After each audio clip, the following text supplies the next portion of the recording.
Здравейте, приятели! Имам една хубава новина. Днес все още не е късно да се възползвате от коледното ми предложение, което е обновеният онлайн курс "Как да направим стая мечта в 10 прости стъпки". Вчера имахме много хубава работилница с няколко прекрасни дами за дневната. Поговорихме си, направихме един хубав колаж в жълто и дървесно, с мебели и декорация за дневна. В онлайн курса тези знания ще ги разширите, ще си поговорим и за цветни палитри, говорим си вече и за архитектурен план, за тези, които тепърва търсят своето ново жилище. Обсъждаме плюсове и минуси на ново строителство, старо строителство, защо не е къща. Така че наистина има нова интересна информация. И още нещо.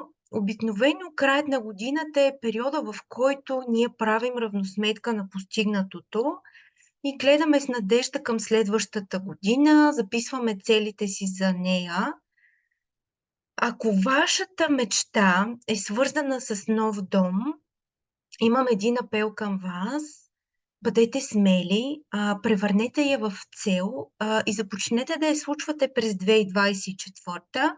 Мечтите са нещо чудесно, но ако останат само като блянове в главата ни, с течение на времето се превръщат в разочарование.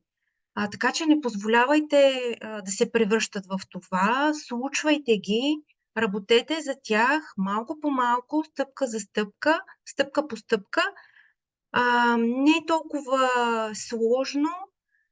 Всъщност има простички неща, които ние като дизайнери правим, за да проектираме, за да случваме тези домове мечти, които ще ви споделя в този чудесен онлайн курс. Има двучасово съдържание, над 10 видеа, които са на съвсем достъпен език, а най-хубавото е, че ще имаме едночасова онлайн консултация, на която да обсъдим вашият проект, да го надградим, да го подобрим. В този курс се учим да чертаем на ръка в мащаб.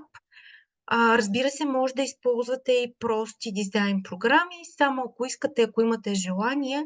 Моята цел е да ви помогна да си съставите един много простичък и достъпен план за новото жилище.